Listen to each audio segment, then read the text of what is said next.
Shazam?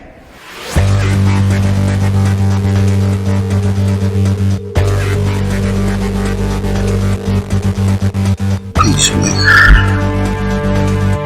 What a joke.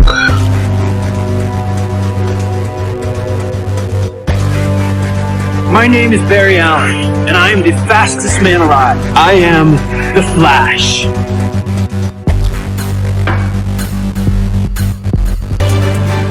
Truth, justice, the American way.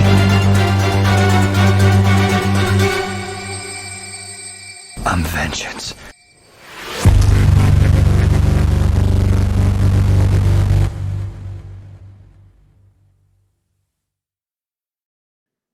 Hello and welcome to Elseworlds, a DC fan podcast. My name is Jordan, and with me today is Chris. How are you today, Chris? I am in a long Halloween mood. I'm ready to talk long Halloween with you. I'm good. I got the absolute edition right here. You know, I'm Thing the was show off today. huge. Yeah, it is. It's like watching a movie, reading it. Like it's this. Here's a slipcase. Yes. Nice. My biggest collecting problem is that the Dark Victory Absolute Edition is out of print and almost impossible to get at a reasonable price. Do you think they'll reprint those? Are they supposed to? You would think so because Easy DC money. is not getting their money. Like, so the cheapest Dark Victory I could find online was $450, Absolute Edition. And I said, no, thank you. There is an omnibus that collects Haunted Night, Yeah. Long Halloween, and Dark Victory. But since I have Haunted Night and Long Halloween, I am desperately hoping that someday I walk into a thrift shop or something and see the Dark Victory Absolute.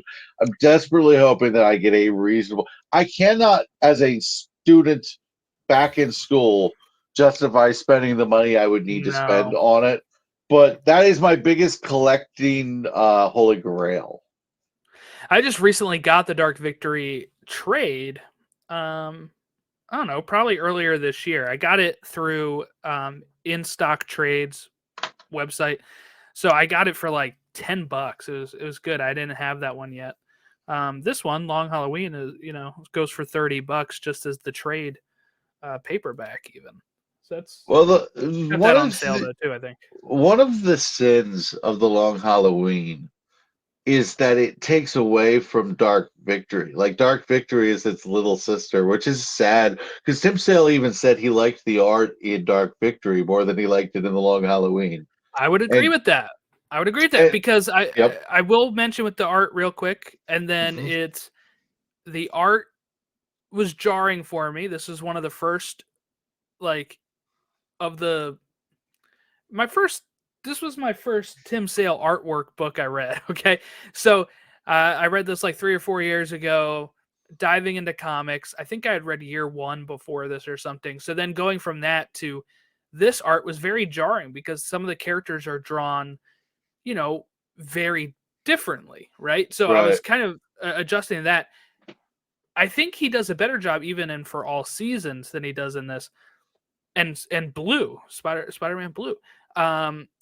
I don't know why with the Long Halloween he went as I would maybe call it abstract, stylized. As stylized as I don't know. I don't know that it's abstract. When I think of Tim Sale, I think of he's kind of boxy and yes, and there's a clunkiness to his art, which I really enjoy because, especially with Batman and Shadows, it sets a mood. I think I don't know that he draws like say my favorite Jim Gordon or my favorite Harvey Dent, but some of these definitely shots, not my favorite Joker. actually, he's my favorite Joker drawer. Really? No, I don't. I love the ridiculous Joker. It's so ridiculous. I love it. The extra long teeth. It's perfect. But tell me, all right, I'm gonna put the mic down for a second. Hopefully, it doesn't hurt the audio. Tell me that is not the best freaking shot of Batman. No, I mean his Batman is. I appreciated it more this time reading it than I did the first time I read it. His Batman is so damn sinister. Like it's almost like the Kelly Jones extra long ears sinister. It's scary. It is what you would like be afraid of. And I love his Catwoman. I love his Catwoman as well. Hmm. I really enjoyed his Catwoman. And to be fair, this was the first trade paperback. Long Halloween was the first trade paperback I read about. Nice. Wow. So it was a good introduction into the world that I would dive pretty hard into. I really liked it. So I think that has a lot to do with the reason that it's my favorite because I am so sentimental about it. Yeah, no, I mean, I think for me, what really spoke to me about this book is when I would always hear people talk about it was the mystery aspect. Mhm. So I like mysteries, mystery novels, mystery TV shows, movies. I'm talking about. I watch Monk, I watch Psych, I watch Murder She Wrote. I love Psych. Yeah, Murder She Wrote. I watch like all that type of stuff. I read Sherlock Holmes. That's why I like Sherlock so much. Read Sherlock Holmes and Agatha Christie and all this type of stuff where I'm really into it. So when I get like, I'm one of those people that always thought we haven't gotten enough detective side of Batman in film, and we finally did in the Batman. And this book was really kind of shows the whole detective aspect and the mystery, and I really like that about this. Yeah, I enjoyed it a lot. I thought it was a lot. It was a lot of fun to dive into Gotham, dive into the crime family, dive into the Maronis, the Falcones, find all the players. All the chess pieces were on the board. All the chess pieces were on the board, and the pieces were moving. And you had a lot of guesses, and I thought it was really interesting that they had a scene early on where Gordon looks at Harvey Dent and says, there was a time when I thought you were Batman. And that sets up the entire speculation of Harvey Dent's kind of the central speculation for most of this book. And I think that was very fascinating the way they had the rooftop scene. They said, hey, we'll bend the rules, but we won't break them. Otherwise, we will be just like them. That rooftop scene might be my favorite scene in comics. Yeah, there's like this mutual admiration. I think one thing that this really sells us that we haven't gotten in any of these movies as well is the relationship between Harvey Dent and Batman and Gordon. Um, I'm hoping if we ever get Two-Face again, um, maybe in the Batman part 2 or 3, that it would be more like part 3 and that part 2 is Harvey Dent as Harvey Dent the whole time. I do think this is a character that should be more built up to show how far he's fallen from grace. And I think this book does it the best out of a lot of these Agreed. stories we read about Two-Face. I think, you know, the fact that Jim could think he was Batman at one point and then seeing him go the totally opposite way to Two-Face, I think is this really cool. Um, what is like parallel, I guess, or maybe not like a parallel, but a total shift in what Jim's opinions of the man would later become, even if it's not in this book. When he's constantly dealing with Two-Face years later, he's probably at some point thinking, "Can't believe I thought this guy was Batman." At some point, like I he's I totally would off the love, yes, reservation. I would love an alternate Flashpoint, like a Flashpoint like story. Like I'd love an alternate timeline in which Harvey Dent was Batman and Harvey Dent's parents died in an alley. Because I think you saw how close Bruce Wayne and Harvey Dent were to being each other. And I think you see why Harvey Dent becomes Two Face and he is manipulated into this dark half of himself. He's consumed by the darkness. And I think it's also an incredible parallel because Batman is powerful because he channels his darkness, or Two Face is evil because he's sucked up by it.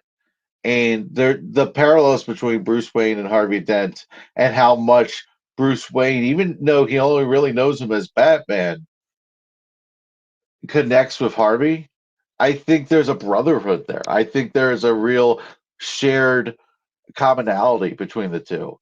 And that's the tragedy. The tragedy is you could have had two Knights of Gotham, much like the Dark Knight movie, which was heavily the Long Halloween was an inspiration of. You could have had two knights standing for Gotham.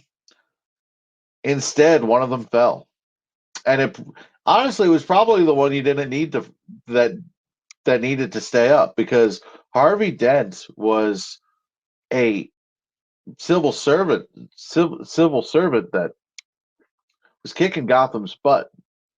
He was the big problem for the mob. He was the one they wanted to get. They wanted him off the board more than they wanted Batman.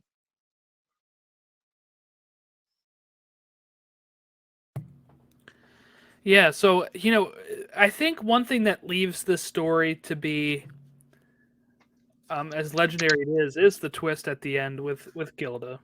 Yes. And there's a lot of different takes that people have on this. So, here's Gilda's words herself. I read your case files about taking serial numbers off guns and how a baby bottle nipple would muffle the sound. How clues are left at murder scenes, and I thought if I did that, Batman would think it was someone extraordinary and not me. Not me. I used your hat and coat for a disguise and left those things at the killings. Johnny Vitti was first, then again on Thanksgiving. I left the hospital while you slept, and again on Christmas. But when Alberto Falcone was shot on New Year's, and you came home late that night, your hair was wet even though you were wearing a hat. A hat.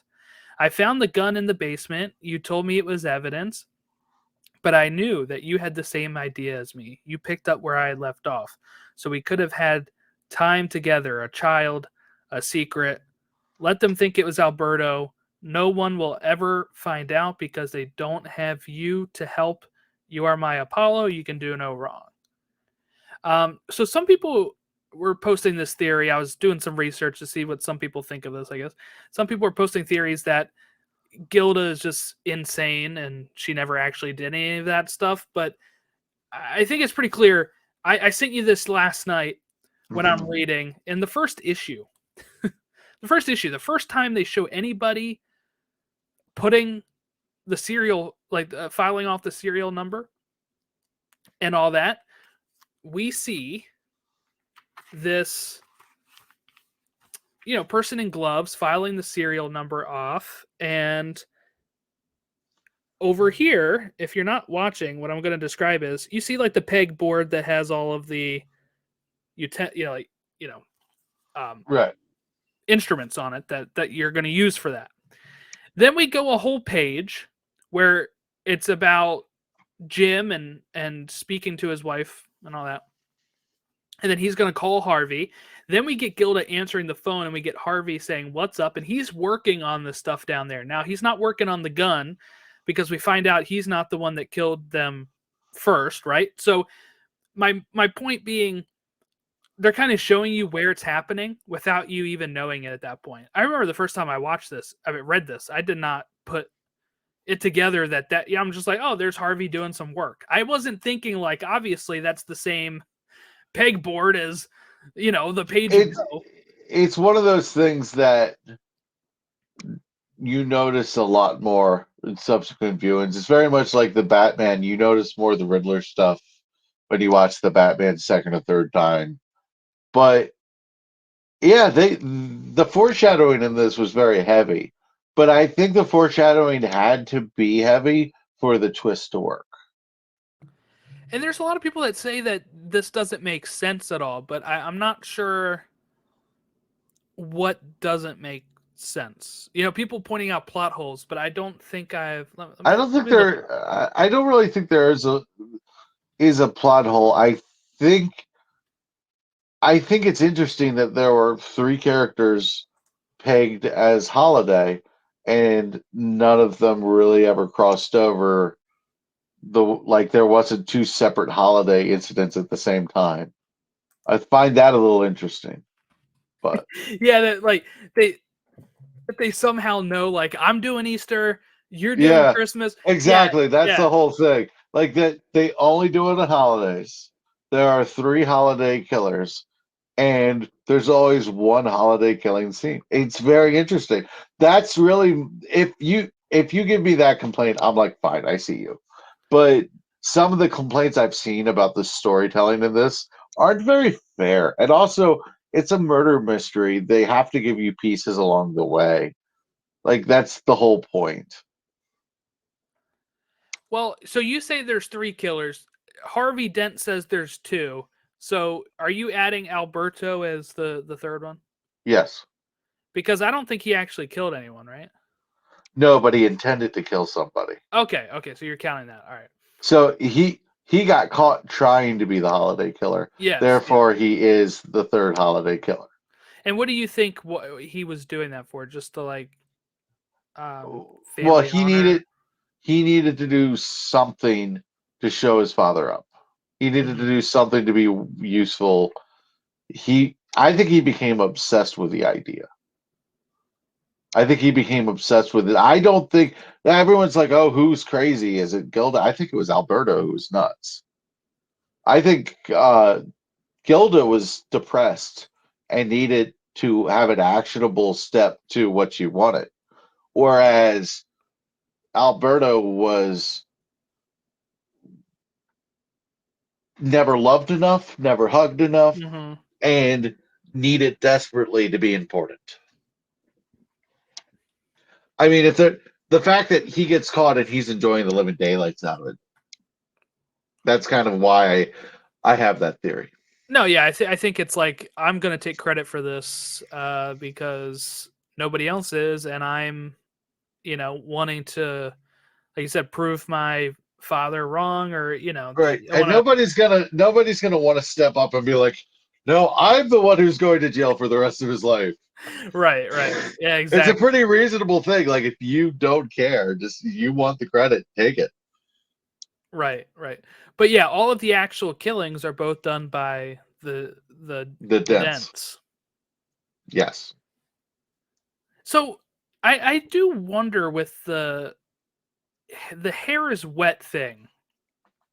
I want to kind of figure that out because that's the probably the weak spot of the whole Harvey thing, because he's supposed to leave his hat behind, right? If you're leaving something, but he comes home Right. with the hat and his hair is wet. So I'm not really sure what Jeff Loeb was trying to get with that, but Yeah, I think he needed I think it's the rule of 3. He needed another inconsistency. mhm. And that like the first time, like I didn't really pick up on it that it didn't make much sense. So I kind of went with it. Yeah, I think it's something that, like, I wouldn't call it a plot hole. I think maybe Jeff Loeb in his mind has what he knew he was trying to get across, but I don't really understand what he was trying to get across with that, because it is I unless did it's not like come something with brief. the water. You know what I'm saying? Right. Like Yeah. he had to go into the water too or something. I don't know. Yeah, I didn't come brief with a full-fledged defense on wet hair. Yeah. You didn't plan that? You didn't No, I didn't. I didn't. You know what? Is your name Alberto Falcone? You are the twist here. Okay. I No. am the twist, yeah. I love it. I am Holiday. Yes. Which is actually the coolest freaking villain name ever for like a one-off like villain, like holiday Batman villain. Yeah. Like that's cool. I'm just flipping through some of these pages. I freaking love it. I like Calendar Man in this too, and how he apparently knows it's Gilda. Well, I think he figures out that it has to be some of the things almost has to be a unsuspecting female because of Well, the I think size. I think it's confirmed in the special, the one that came out in 2022 or 2021. Yes, which was The good by the way. Yes. Yeah, the little additional story there where it seems to be that is the case. But I think there was something else that kind of stood out to me where I was like, okay, I know for sure that Gilda killed this person, and I'm as I'm reading it, I'm trying to find the page for it. It's after she's in the hospital. Do you remember how far that was? That was Christmas, New Year's. Yeah, that was so Halloween, Christmas. I don't know. Let's see. Valentine's So, Day.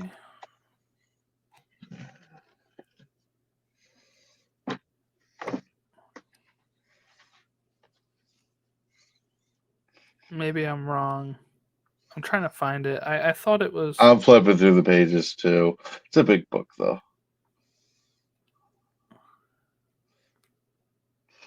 Yeah, it's got to be one of the first ones, I think. I think it's one of the ones she confirmed she killed, but I noticed something in one of these pages, if I can locate it. Well, now I'm incredibly interested and need to find it.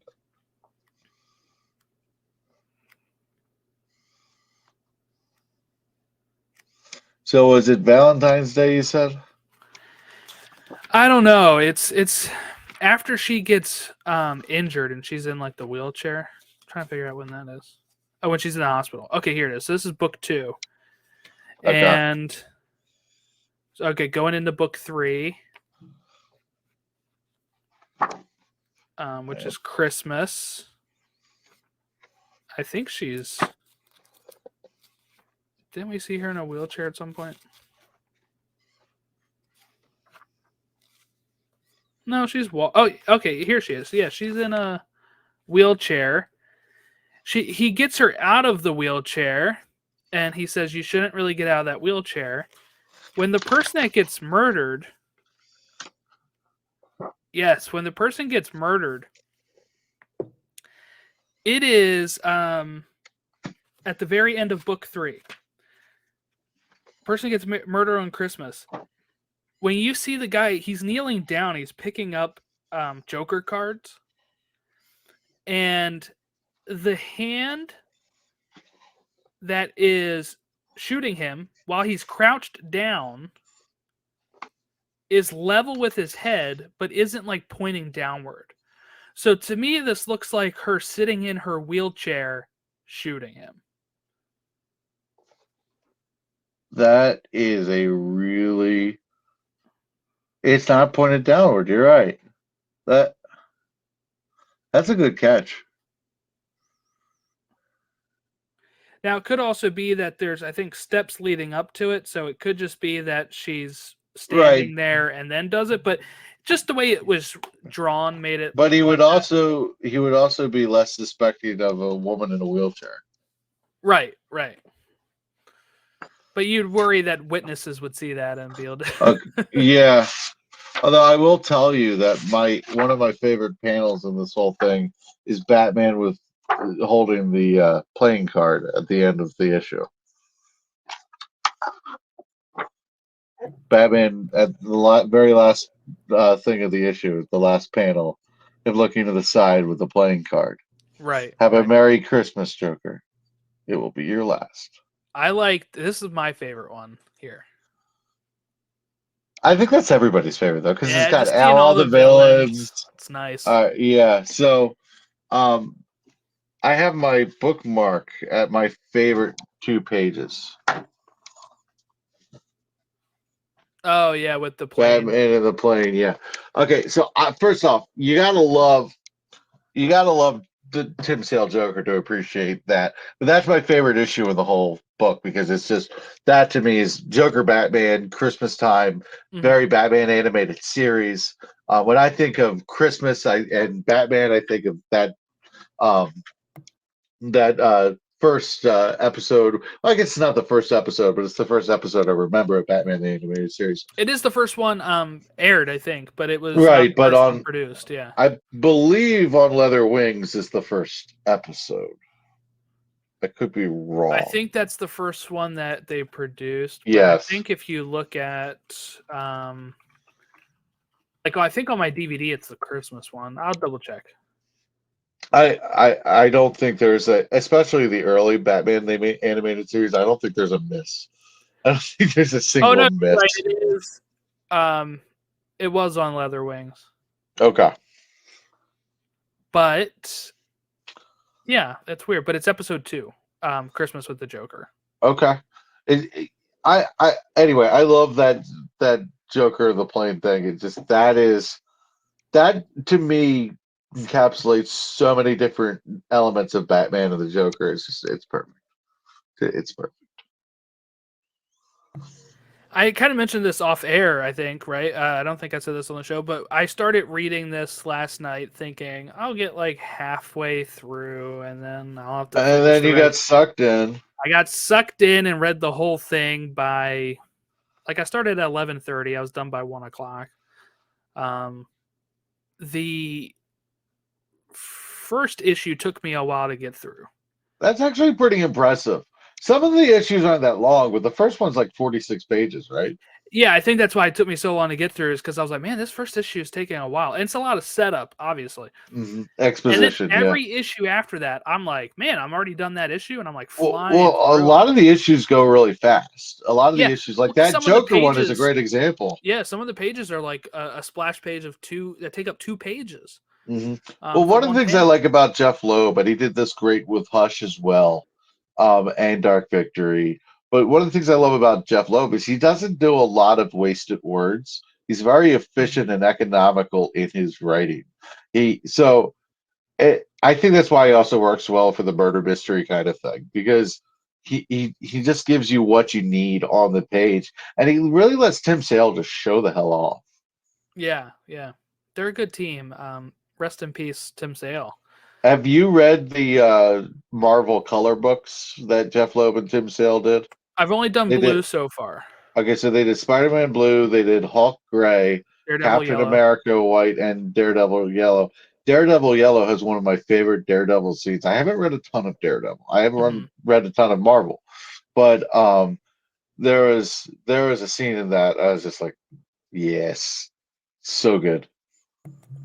Yeah, they're on my list of things to read, but I got so much on my list. There's an right omnibus. There's an omnibus that collects it, and I got mine for pretty cheap. Like I got mine for like $40 for all of them, or just the for the omnibus that has all the Tim Sale Marvel, the Jeff Loeb Tim Sale Marvel color books. So I got mine for like $40 on like I forget what cheapgraphicnovels.com. Let me see here. So they have yellow, blue, and gray. Doesn't have white. I'll show you the book after we record. Okay. Yeah, I'll show you the book. I don't want to leave the studio to come back and it doesn't seem like the best production quality. I didn't realize that they also did an X-Men Wolverine Gambit book. See, okay, now I'm annoyed. I'm annoyed at you because I had thought I had read everything this duo had done, and now I got another thing to read. It's called Wolverine Gambit Victims. Okay.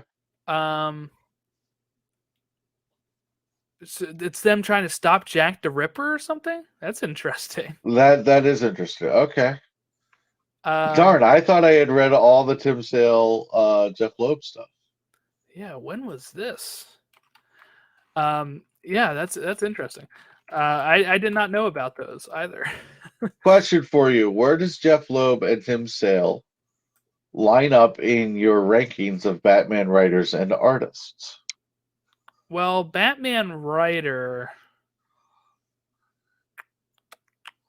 it depends, because it depends really on what we're talking about, because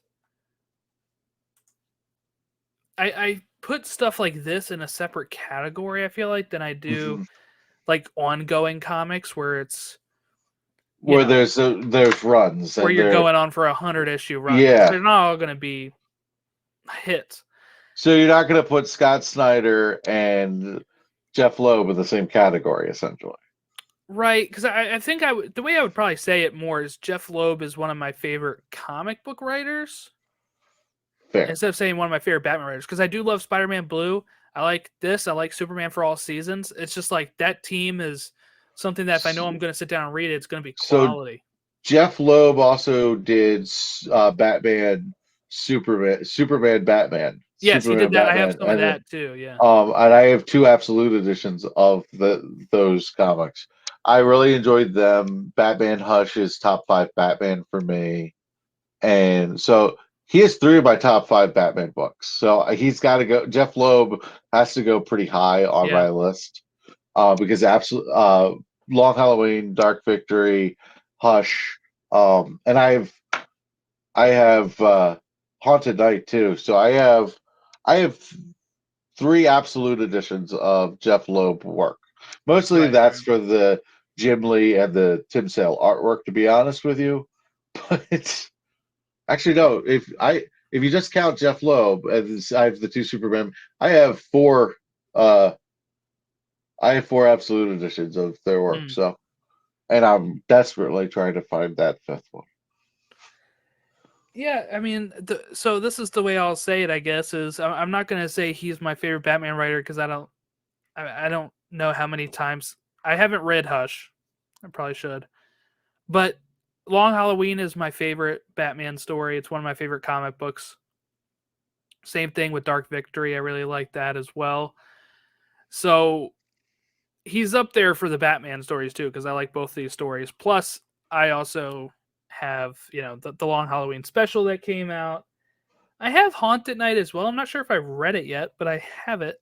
I can't think off the top of my head if I've actually And read it the or not. Haunted Night Absolute, I believe, also has the Wedded Rome Catwoman story, which ties into the Long Halloween. Right, right. So Catwoman's kind of goes away. That's explained in When in Rome, Okay. which is actually really good Catwoman story. Yeah, so he's up there for me. I'll say that much. I will say Tim Sale's my favorite Batman artist, Mm. and Jeff Loeb is somewhere in the top 5, depending on my mood, of Batman writers. I'll say for artists right now, if we're talking about just who draws a good Batman, not like a Batman specific artist, Yeah, I really like Dan Mora's Batman. I'm a huge Dan Mora fan. I can't hate you on that. I can't hate you on that. That he is I freaking like that. phenomenal. What Fabok is really good, Fabok is up there too. I really like Jason Fabok's. and then Lee Bermejo is just sometimes it's distracting how good his art is, but it's really incredible. So Lee Bermejo is another one. I think Darwin Cook is my favorite. My favorite 2 artists are in general are Tim Sale and Darwin Cook. 2 people who died way too soon. Right. I just massive legacies there. If you ever wanted to read a Tim Sale Darwin Cook book, a book that Darwin Cook wrote and Tim Sale drew, it was Superman Kryptonite, which is a really interesting story, and it's basically Superman coming to terms for the first time with kryptonite. It's pretty good. I also like Greg Capullo's artwork Greg too. Capullo, yeah. Yeah. Greg Capullo does so much with so little line work. Like he is just so efficient with like how he does shadows, and Batman really works really well with him. But the Court of Owls is one of the best Batman stories. Oh, You know, Brayfogle too. Brayfogle's a good Batman. yeah, I know more of that just from the classic images. I haven't read as much of that. So I'm not gonna like say I'm an expert on him, but yeah, I can't, especially if you like the yellow oval. I've never actually been team yellow oval, but are you team yellow oval with Batman? I'm team whatever looks good. I Fair mean, there's enough. times where it can look really good. Like I said, the Dan Mora artwork right now, he's got the yellow oval and World's Finest. It looks nice. I think that Batman works better for World's Finest, Justice League type stuff when he has to Agreed. be dark and like hidden in the shadows. I don't think it makes as much sense having the yellow oval. So I'm kind of whatever about it. So my I think it's favorite. funny it is such something that is like, sparks like people taking sides and stuff. So my favorite Batman logo on the chest is the Arkham games. The Arkham Batman logo, which is very similar to the Long Halloween concept, is my favorite. It's just the black logo on the gray. It's pretty perfect. I think we need more gray Batman. I think we Mhm. get too much black. Yeah. That's one thing that drives me nuts because I think the gray makes a lot of sense. That's one thing that Ben Affleck's Batman was really good for was you had now you didn't get the blue, but you got a little bit more of a color gradient than Yeah, just Christian blue. Bale jet black. You might Yeah. get the blue in the Flash. It looks like some gray and blue in the Flash. Um, I'm but sorry, I had to geek out a little bit. I agree. I don't like BVS that much, but I love his suit in it. I think it looks good. Like It's gray. aesthetically, Ben Affleck was never the problem. No, Ben Affleck's not the problem. It was the writing for me. But him in the gray, and I do like the warehouse scene too. It's like total Batman goodness. That So is the best Batman fight scene. I'm sorry, it just mhm. is. Yeah, You well, he say doesn't whatever do a you lot want of about the fighting in the movie. Batman. It's what? I said he doesn't do a lot of fighting in the Batman, Oh, okay, yeah. so you can't really rank that. And then I do in like the nightclub scene where he's punching yeah, everyone yeah, as he gets to it, and then oh, take it easy, sweetheart. yeah, and You're then everything they say, aren't you? the I don't know, the Dark Knight trilogy. I feel like doesn't have that much actual like good fist fight action either. Like I can't rank Well, the it's Bane wait scene or anything. to me the fist fighting for Christian Bale is wasted on Bane, and the Bane and Talia thing was just so poorly done, in my opinion. As a comic book fan, the more I got into comics, the less I liked the Dark Knight Rises. Yeah, yeah. I actually did not watch any of those movies in theaters. I caught up on those later when we're talking about the Dark Knight trilogy. Actually, I saw all three of the Dark Knight trilogy in theaters. Amazingly enough, I went to see the Dark Knight opening weekend, and I had no idea what I was in for. I didn't know I was going to love it that much.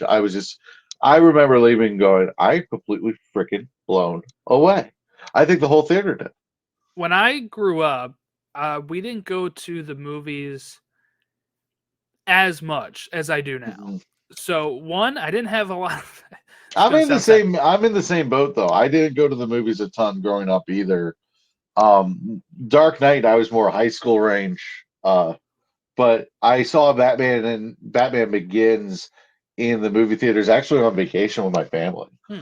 But yeah, we used to go camping in New Germany State Park in Western Maryland, and then one day of the week we would go to Deep Creek, and then sometimes they had a movie theater up there, and that was kind of nice. And sometimes on like a hot day, we'd just go to the movies up there. It was kind of nice. It sounds like, oh, you're going up there and going to the movies, but it was kind of like a whole thing. So I saw Iron Man 2 when I went on vacation in England. So I mean, had to get so it you in. get it. You get it. You got to get your superhero fix when you can get it. Yeah. Iron Man came out the same year as Dark Knight. Both of those 2008. I was a That's a good year. junior, and I didn't go to the movies that much. Like the movies we were going to then, that like I could kind of convince my parents we gotta go to the movies would be like Harry Potter dropping, like midnight releases. We'd go, and then Yeah. like Star Wars. So for a lot of those other movies, or like Spider-Man, for a lot of those other movies, I'd had to wait. And I didn't have I lived in a very rural area. So the closest movie theater to me growing up was like 25, 30 minutes away. And I couldn't drive. And I didn't have any Well, friends that yeah. would go see some of that stuff with me. So It's crazy because I have a very similar situation. Now I yeah, go to the movies all the time, but same. back then, yeah. very similar. It's very Once similar. I kind But of got to where I can afford it myself, I started going a lot, and I went a lot. although the Harry Potter and the Batman movies were the movies I think I got to the theaters for guaranteed. Those Mhm. were you had to see the Harry Potter movies. I don't care what you say, especially because I read all 7 books. Right, right. But and that's actually I didn't read a ton of books, so that was like I started reading that when I was 10. I was like, yeah, I got to finish the Harry Potter thing. I remember going to team camp for football my senior year, reading the last book. So I got quick divergent here. yeah, I have 3 like big Harry Potter memories, I guess, right? Number 1 is the only way I started reading the book is because everybody else in class was reading it, right? But I didn't do my homework that day, which means I couldn't do recess. And what they did instead was pick a book on recess, and that was the book I picked, was Harry Potter and the Sorcerer's Stone. So I sit down, when started reading it, and then I knew my sister had it at home, so I came home. She doesn't read, so I came home, took her book, and pretty much read it in a day or two, and then moved on to getting the other books. Another big memory is getting like the midnight releases, like Order of the Phoenix, Half Blood Prince, going to this little bookshop that doesn't exist anymore, and we would have like a reservation, and my mom would put in the order, and then we'd go at 11 o'clock and get ready and wait for an hour until they started passing them out, and then I would stay up reading the book. And my third one is that book 7 came out when I was on my way to Disney, and my sister lived in South Carolina at the time, so the plan was to stop overnight in South Carolina and then continue onward.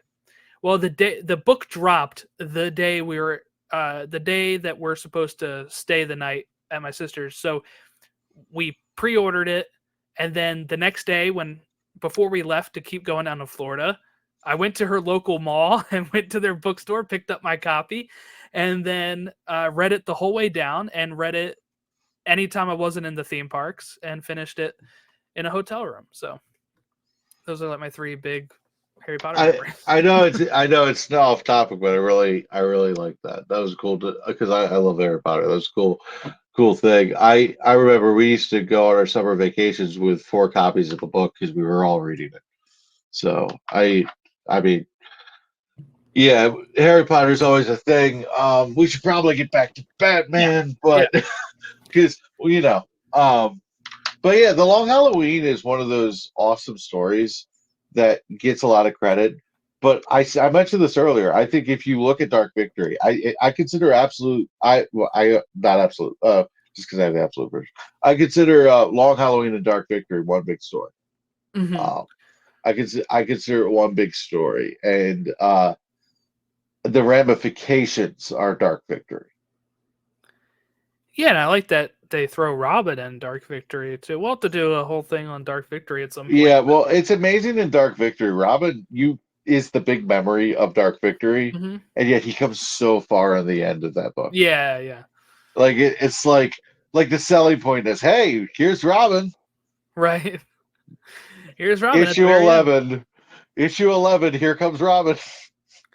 Yeah, I guess I forgot how many issues this book is. This book's 13. So, Yep. You're sitting there like, we're going to be talking about like Flashpoint in a couple weeks. That's 6, right?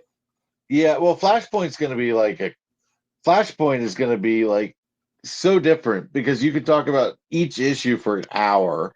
Do you also want to talk it goes so tie-ins, fast. by the way? Because I haven't read those before. I'm going to read those. So my goal is to read the Batman tie-in and maybe the Wonder Woman tie-in or something like that by the time we talk about Flashpoint. Okay. Because I said I was going to read Flashpoint Beyond. I started it and then I just kind of went away from it. So I want to read that too. So I got a lot of homework for the Elseworlds podcast. A lot of homework, Jordan. I'm putting you to work. It's not enough that I went back to school. I gotta do homework for this now. Yeah, I gotta do homework. My life is homework now. That's how it felt last night when I was like, I have not even read this yet. Like, before this Well, podcast. I got to get this done. well, so my problem as with comic books is I don't get as much time as I want to read them. That's my wind down at the end of nighttime. Yeah. And like what I found is I have a lot of physical media, and I used to prefer physical only. And now I started reading on the DC Infinite app, and I'm like, I can read this at night without a light. It's kind of a cheat code.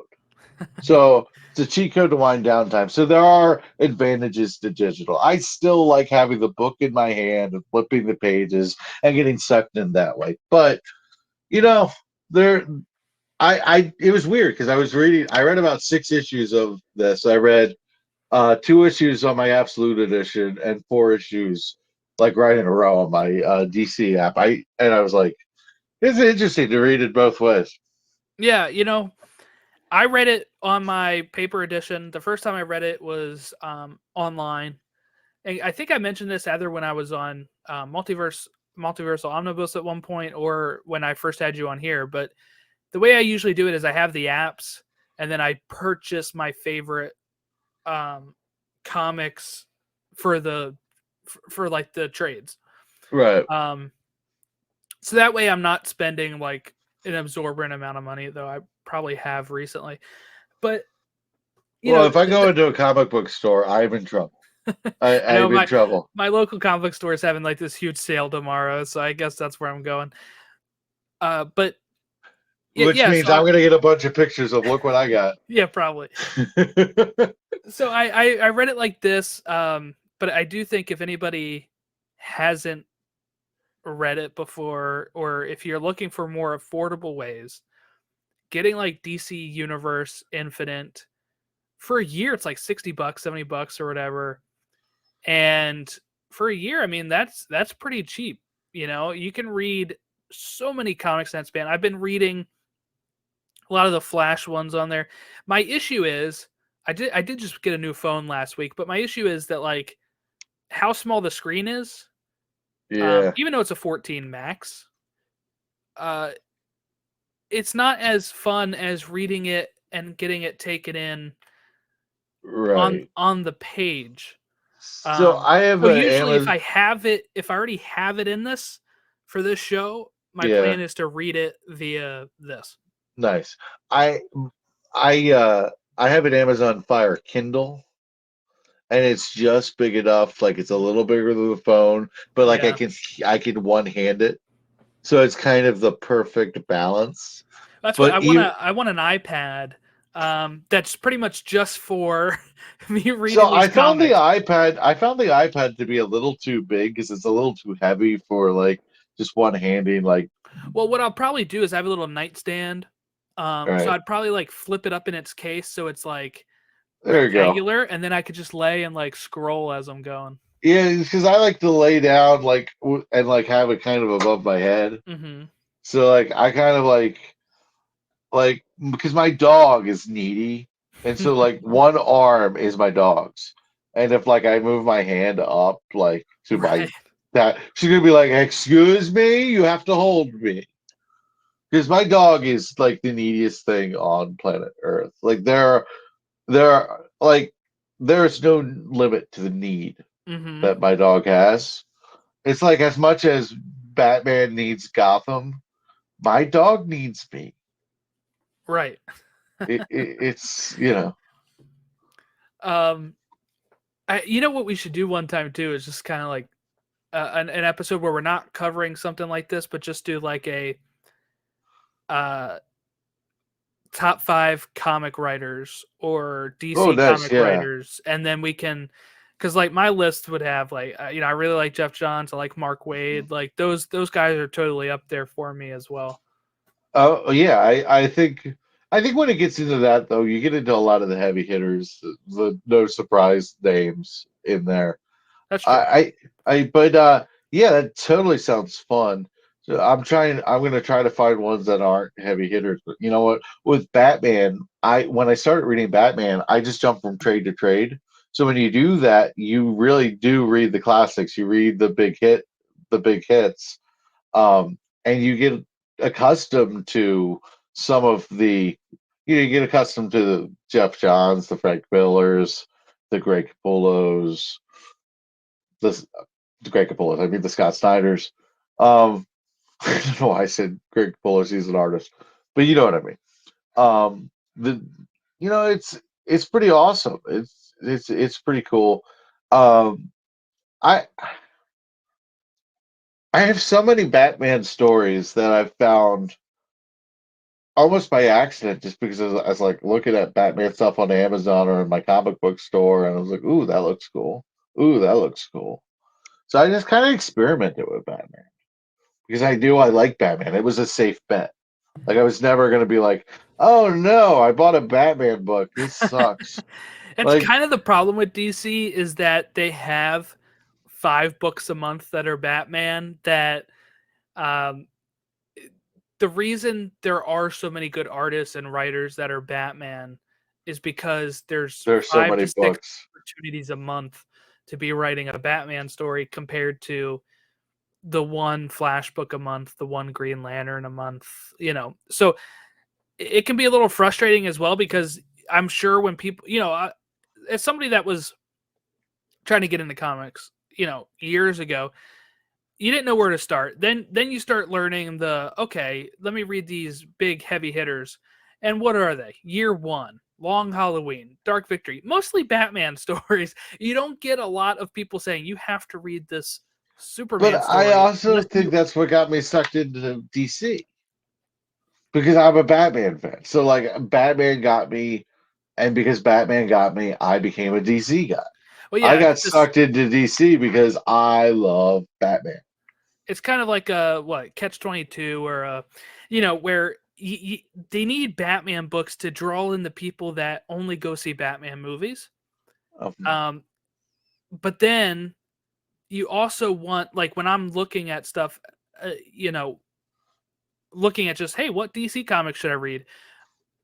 Most of those lists are Batman stories. They're like right. Hush, this one, and I'm like, okay, can we populate some? Like, I really want to read some But Superman you or need some more Supergirl Woman of Tomorrow kind of yes, stories. exactly. You That need is. more Booster Golds. You need you need some other things. I think that like Doom Patrol and things like this, Teen Titans, some of these things need to be elevated a little bit more than they are. So DC does have to balance it, but I don't think that any company is ever going to shy away from their cash cow.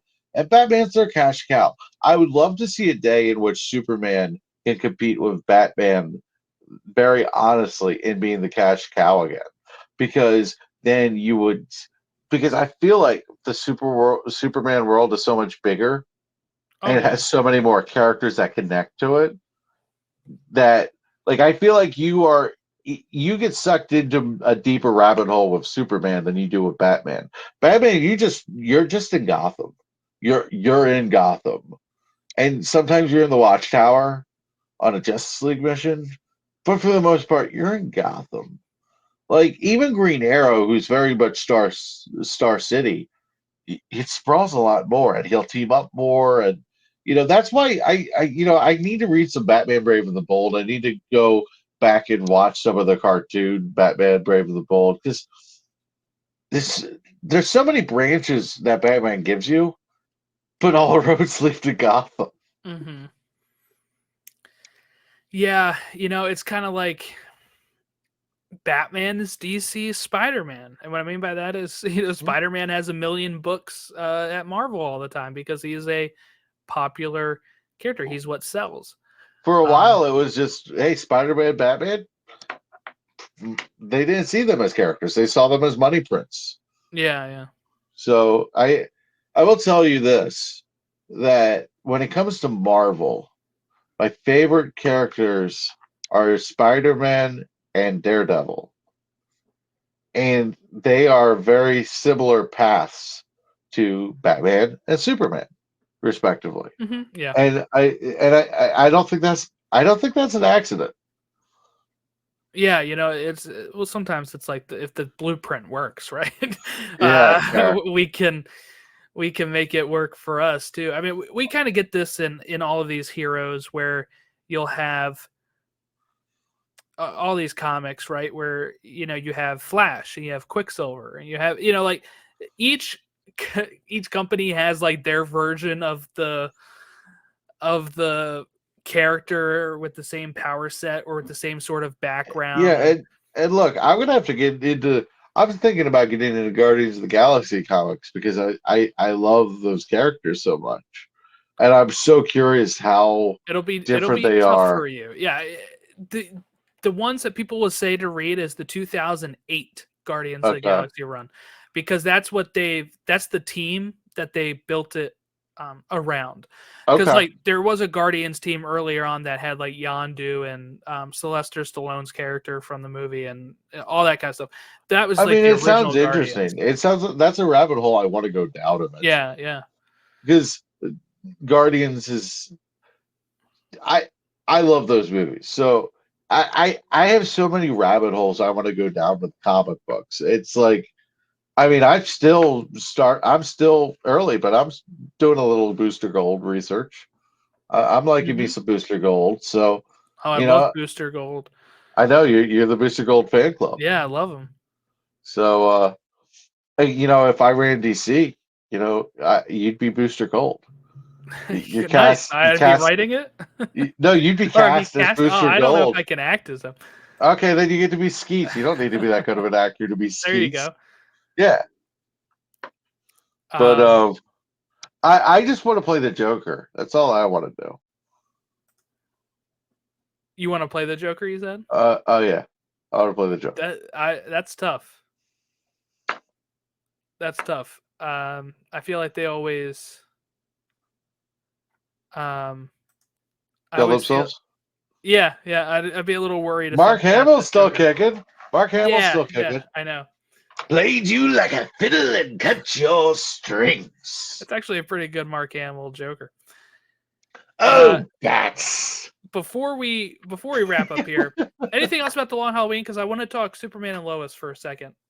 Yeah, just I think we hit on it. I don't want to give too much away if you haven't read it, because I feel like that's half the fun. But this is so deep into the Batman world. You get a little Solomon Grundy, you get Harvey Dent, and you get Batman, and the Joker's in there because the Joker's in there, the Riddler's in there, Catwoman. I feel like much like the Batman movie, much like the Dark Knight, this is what gives you the essence of everything you need of Batman. And get the Absolute Edition because it's really not that expensive. It's because DC loves their cash cows, and this book never stops printing them money. How expensive was that? I think it was $70, I was gonna say because but All like, Seasons is on pre-order. It's like $95. yeah. So Absolutes, like back in the day, they started at like $120. So I got this for 70, which was at the time a discount. So, yeah, an Absolute Edition's worth it. It's 13, 14 issues of like premium size. So, like the artwork, like if you love the artwork of a book and you can get an Absolute Edition, get that thing. So the thing is, if you love the story but you don't love the art, don't get the Absolute Edition. You're not. That's not what you're paying for. Mm-hmm. So, but yeah. So if like you're not a Tim Sale devotee, maybe you don't need to get the Absolute, but you're a Tim Sale devotee like me, I remember when the Batman Book Club had that poll, best Batman artist for March Madness. I was like, Batman Madness. I was like, what do I got to do to get him to win? I'd like it. Look, don't get me wrong. I think the results were fair, but Tim Sale has so little Batman credits, and all of them are straight up bangers. So that's all I got to say about that. I love Tim Sale. Love him. All right. Just an update here for Superman and Lois because last time we recorded, it was up in the air, and it's still up in the air. We were supposed to know by now. The 18th was the date that they had their presentation, press conference. It doesn't sound good. The CW pretty much said, we love the show. It doesn't make us any money because we don't own the show, and we don't own the streaming to the show. So it doesn't sound good. I'm guessing they're just kind of holding off until more episodes run, or maybe this is all backroom dealing with trying to get the show somewhere else. But I kind of get the feeling that they're waiting for Max to just say, okay, we'll take it. I think they want to get off the hook when they kill it. But yeah, I guess I don't know though if they would care about that. No, I think they would, because CW. I think they would. Because so Nexstar doesn't necessarily care about the show because it doesn't make the money, but they do care about the reputation, and they do need to make it look like they're trying to be a good business, like they're trying to like do quality things. They have to say the bull. They have to say the bull even if they don't believe it. So I do think it matters to them a little bit that Max saves it. I think they want to have their cake and eat it too. I think they want to get rid of Superman and Lois without killing them. Yeah, They don't want to be the bad guys, because I think the most motivated fan base attached to the CW is Superman and Lois's fan base. I feel like it's more like, we don't want to say it right now because we want you to tune in so we can keep making ad money for the rest of the season. That's the kind of vibe I get with how cheap they are. You are cynical, and I'm trying to be optimistic here, but honestly, I do think Max is trying to save it. I think there might be a fight at Max, like, does this really make us money? Like, this wasn't part of the plan. But I think there's a lot of people over there that are like, dude, we need people to sign up for Max. Mm-hmm. So Zaslav is cheap. I don't think the creatives on the Warner side are against it. I think Zaslav is probably your biggest hurdle. If you can get him on board, anything is possible.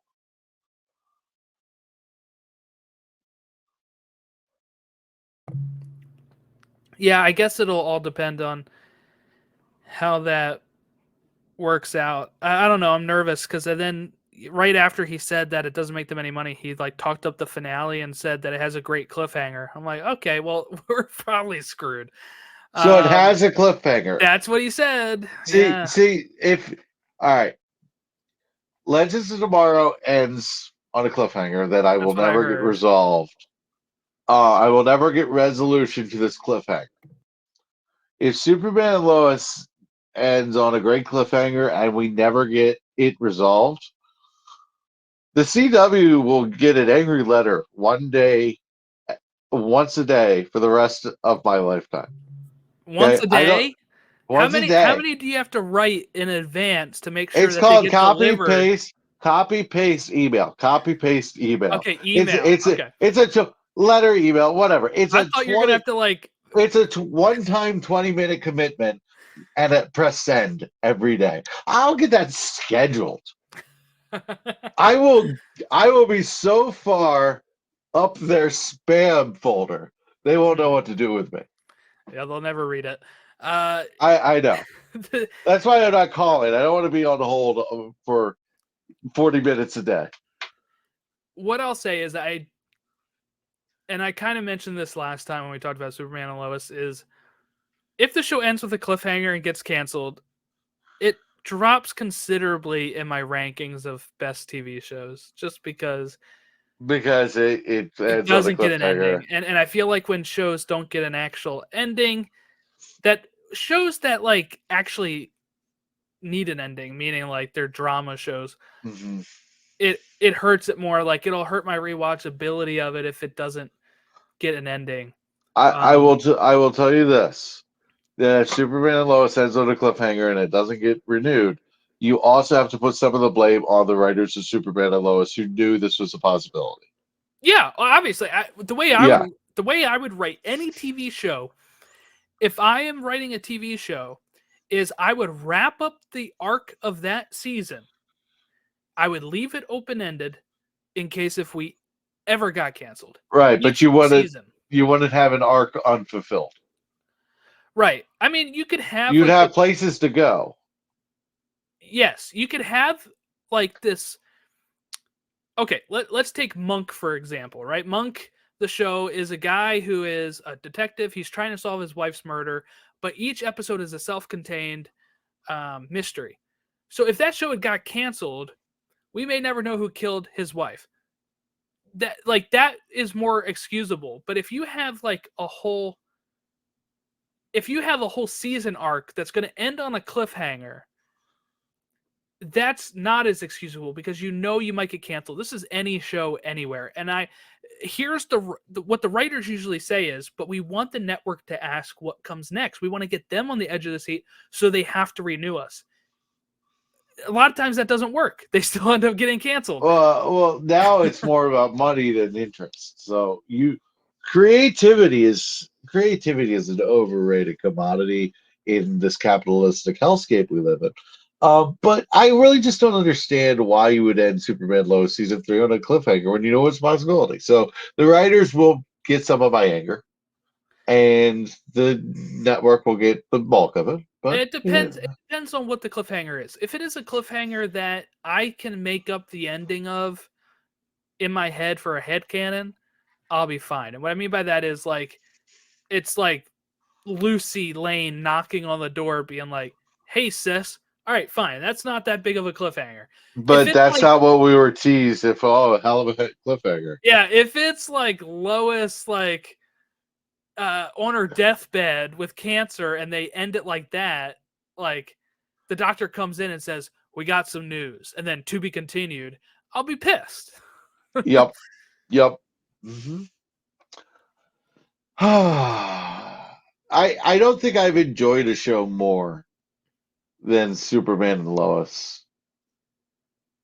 Even The Flash. Like, I think the consistent quality of Superman and Lois. It feels like an HBO show on CW. So I just wish they would just put it on Max.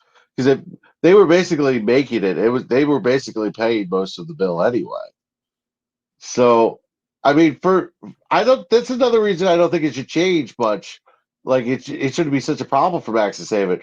They were paying most of the bill anyway. It doesn't change much of their situation. It's creative accounting. That's what changes it. So what I mean by that is WB is paying the cost, but usually they're getting that licensing fee. Yes, CW gets the licensing fee, especially now that they don't own CW. But at Max would pay the licensing fee still, and it goes. Why does to Max WB. pay licensing fee? Because Max is part of WB, right? But you need to be able to show if you have to be able to show if Max is profitable by itself. So even these things like Disney still has to pay fees to their own studio to create it, to have the accounting of. Okay, did Disney Plus make money? Did HBO Max make money? That is still dumb. It's what it is. It is what it is, baby, but it's dumb. It's like when you have the Super Bowl. Does that network pay for the commercial space? Right. Yeah, you're like, oh, does that advertisement for that channel? Whatever. It's stupid.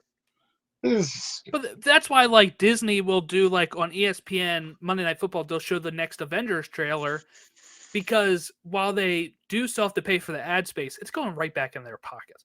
So, you know what I'm saying? So it's like the same thing, but they still have to show it because it's not like they're hiding money. It's like we have to show, and especially with the way that the stock market has been about streamer profitability. That's what makes me weary about this show getting canceled, is if they're like, well, we just took on this expensive show. May not be as expensive as some of their other shows, but if it doesn't get the views elsewhere. Now, WB might shop this around to even other places other than that. Amazon. We talked about that last time. Because they make money overseas, like internationally on this show. So this airs on BBC.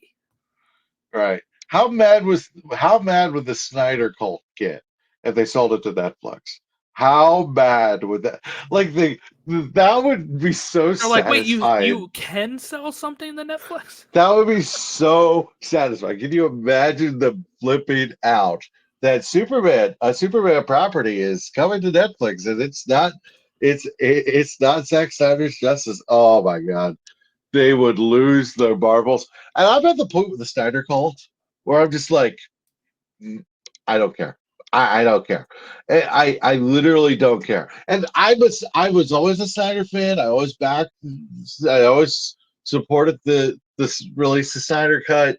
I was active with the hashtags for a very long time. Here's the thing, I'm a supporter. But when you tell me that I'm not allowed to like something because it's not what you want, you lose me.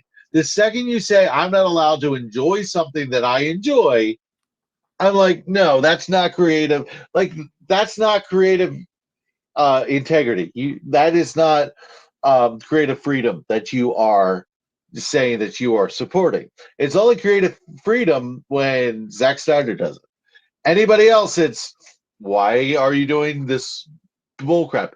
And there are often people who use the word woke way too loosely. Yep. So I am at the Some point overlap where there, yeah. So moral of the story is sell Superman and Lois to Netflix. Justify me spending $20 a month on a service I barely use, just a little bit more, and tick off a lot of the people who deserve to be ticked off. And if you're a Snyder fan the way that I am, I'm not coming after you. Not coming after you. Right. Don't feel triggered. You know who we're going after. Yeah, I've been using Netflix a lot because of the Arrowverse shows are like all on Netflix. Well, doing this homework for this show is actually paying for my Netflix. Very by the much. way, the Flash season 9 is going on to Netflix June 1st. June Okay. 1st. So like a week after it finishes, or 2 weeks after it finishes, it'll be on. And like 3 months after June 1st, Jordan will get there. I'll probably be there faster than you think. Jordan's like, my wife and I have no life. Challenge accepted. Jordan's like, well, it's funny. I am going to watch all of it. My wife doesn't hardcore watch it, right? So, oh, really? So she'll watch it when I'm watching it, but she has them on her list. So she's like, "Are you going to rewatch all these with me? Because I want to watch it all the way through as well." So I'm like, "Yeah, I'll do that." So, well, I've watched every episode of the Arrowverse, at least once, and I watched all of Legends and all with Mom, and then she started late on all of it. So I've seen every episode of it. She didn't start Arrow till like the very end, and we caught up like super quick. It was crazy. My mom loves Arrow, like loves Arrow. She loves Arrow, and is it because it's even Amell or? Well, first off, yes, and secondly, she's a big Felicity fan. I like Felicity as well. So she's a big Felicity fan. We argue about that a little bit because, but yeah. So my mom loves Arrow. It's funny because my mom likes Arrow the way that I like the Flash. Like she loves Arrow, and I love the Flash. Like I like Arrow, she likes the Flash. I love the Flash. It's opposite, but like her favorite Arrowverse character is probably Oliver. Mm. And like other than actually no, I'm sorry, I don't want to speak incorrectly for her. Sarah Lance is her favorite. Sarah Lance is both of her favorite. But Barry's my favorite character. She doesn't like Barry that much. Barry's like the heart and soul of. I know. I think she's more into the dudes like Oliver than Barry. I think she gets a little annoyed with Barry sometimes. I don't know. Barry's cool. It's not my opinion. I'm just sharing it. Right. Barry to me is so cool because he's so idealistic, and he's just such a hopeful character. So I love me some Barry Allen. I think he's the heart and soul too. I really do. And I also think it's so telling that all the characters on every one of the shows love Barry Allen. Like, find me a person in the Arrowverse other than Mick Rory that doesn't like the Flash. Yeah. And even Mick Rory softened up. Eobard Thawne doesn't like Barry. But he's obsessed with him nonetheless. And he has a soft spot for him. He doesn't. He has a soft spot for him because he needs him to live. Yes. Yep. He's like, shit, I can't kill you. Yeah, I I can't just kill can't you. kill you. You're the I'll one kill your guy I mom can't instead. kill. I'll kill your mom. I'll kill your dad. No, Zoom. Well, I'll let Zoom kill your dad. Which Yeah, the Zoom thing gets confusing with when you like the comics because it's like Professor Zoom, and then Hunter Yeah. Zolomon Zoom. Like the Zoom and Flash gets a little confusing. Yeah. Well, yeah, because Hunter Zolomon was Reverse Flash for Wally in the comics. So then I kind of like how they adapted that in the show. Mm-hmm. But yeah, I mean, it's I don't know. I'm excited to get through it. I don't want to rush through it though because I'm enjoying it so Yeah, much. you want to But savor it. It's like a yeah, medium rare steak, right off the grill with some nice potatoes, and some cold adult beverages. You want to savor it. You want to right, sit in the right. moment. You want to. Now that's what I want for dinner. Oh. Speaking of, we should probably wrap up. I guess we should. It's been an hour and 54 minutes. Well, not necessarily for the listener because we had 2 episodes, but Right, right. So yeah, unless you're listening to it back to back, but yeah, and if so you are, we love you. By the way, if you want to leave a review, yes, go for it. 5-star reviews. I feel like if we get a 5-star review on any of the services, we'll read it out loud. Any feedback you want to, by the way, it'll make it fun. So yeah, if you're part of the audience, let us know because we do enjoy that. yeah, we do. Yeah, if you want to send in any sort of feedback or uh, anything like that, you can reach us out on Twitter, Facebook, Instagram at Elseworlds DC Fan, or you can email us elseworldsdcfan@gmail.com, where you can leave us a review on Apple Podcasts, or Spotify now takes reviews as well. You can leave us comments on the YouTube, all that good stuff. We're happy to have discussion if you want to leave any sort of feedback, but And if that's where you you can reach if you us. like it, share it. Share it on Facebook, Twitter. Help spread the word that Elseworlds is taking over the podcasting landscape. Not really, but we're pretty cool. I have no problem saying that. I have no problem saying it. We have fun with it, and that's cool. It's fun. It's cool to have fun with it. Yeah, just remember, have fun with it. Was it Jimmy Neutron's dad said that? Okay, so I think our next episode is going to be. We're going to have another 2 episodes. I think next, whenever we can record, we'll figure that out. Man of Steel. We're getting close to the 10-year anniversary, so we'll review that, and it'll also keep up with the 85th Superman anniversary, which we also covered Superman 78 on. Mm-hmm. And American Alien and stuff like that. And then we'll also do an Arrowverse update where we'll be able to give spoilers through season 5 of The Flash, through season 7 of Arrow, and all that. I'm sensing a playlist for me. Yeah. I'm sensing playlists for me. It's good.